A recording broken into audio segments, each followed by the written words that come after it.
нижняя кромка ледохода находится в 30 километрах ниже поселка Сангар в Якутии. Уровень воды у населенного пункта Сангар Кобяйского района составил 9 метров при критическом значении в 1 метр 150 сантиметров. Уровень воды снизился на 7 сантиметров за 8 часов. Наблюдается густой ледоход. У села Батамай Кобяйского района уровень воды составил 9 метров при критической отметке 1 метр 140 сантиметров. За 4 часа уровень повысился на 1 сантиметр. Идет редкий ледоход.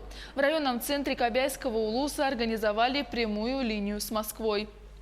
В настоящее время оперативная группа отработала в поселке Сангар по заданию Министерства Российской Федерации по чрезвычайным ситуациям. У нас на вооружении имеются вертолеты Ми-8, которые нам предоставили с Хабаровского авиационно-спасательного центра, а также на вооружении имеются беспилотные летательные аппараты.